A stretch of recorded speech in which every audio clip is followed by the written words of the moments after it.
আসসালামু আলাইকুম এভরিওয়ান, আশা করছি সবাই ভালো আছেন। তো আমরা শবে বরাতে কি করলাম, কি আয়োজন করলাম সেটা নিয়েই থাকছে আজকের ভিডিও। তো চলেন শুরু করা যাক।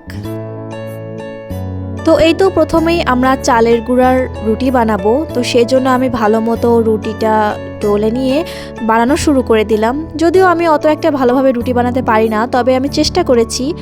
তো এই তো সুন্দরভাবে বানিয়ে নিচ্ছি। আর আমার প্রথম রুটিটা হয়ে গেল। এভাবে প্রায় আমি 12-13টার মতো রুটি বানিয়েছি। যেহেতু আমরা 3জন মানুষ, অত রুটি লাগে না।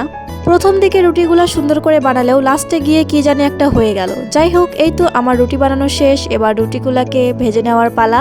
তারপর এই তো গ্যাস অন করে নিলাম, তাওয়া গরম করলাম এবং রুটি ভাজা শুরু করে দিলাম। দেখেন আমার রুটি কত সুন্দর ফুলে ফুলে উঠেছে। যাই হোক, এভাবে আমি সবগুলো রুটি ভেজে নিলাম।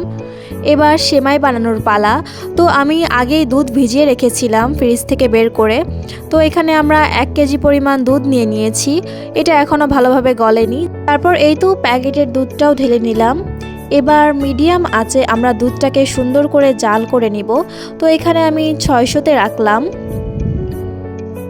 আমি এখানে তেজপাতা, দারুচিনি, এলাচ ও চিনি দিয়ে দিয়েছিলাম, কিন্তু আমি আসলে ভিডিও করতে মনে ছিল না। তারপরেই তো এখানে আমরা লাচ্চা সেমাই রান্না করব। আর এই গুঁড়ো দুধটা দেওয়ার কথা আমার মনেই ছিল না। তারপরেই তো সেমাই এবার আস্তে আস্তে অল্প অল্প করে ঢেলে দেব, যেহেতু আমাদের দুধ জাল দেওয়া হয়ে গিয়েছে। আর এখানে আমার শাশুড়ি আমাকে হেল্প করছিল, কারণ আমি সেমাই রান্না করতে পারি না। তো এই সুযোগে শেখা হয়ে গেল। তো যাই হোক, রুটি দিয়ে সেমাই খেতে কিন্তু খুবই মজা লাগে। তারপর এই তো এখানে বুটের ডাল দিয়ে গরুর মাংস রান্না করা হয়েছিল, যেটা খেতে খুবই ভালো লাগছিল রুটির সাথে। তো একটু আমি খেয়ে দেখছিলাম গরম গরম কেমন লাগে। আসলে খুবই মজা লাগছিল। এখন দেখেই আমার লোভ লাগছে, আমার আবার খেতে ইচ্ছা করছে। যাই হোক, তারপর একটু সেমাই দিয়েও খেয়ে দেখলাম, খুবই মজা লাগছিল। যদিও সেমাইটা গরম ছিল, কিন্তু যখন ঠান্ডা হওয়ার পর খেয়েছি সেটা আরও বেশি মজা ছিল। যাই হোক, আজকের মতো এতটুকুই। আল্লাহ হাফিজ।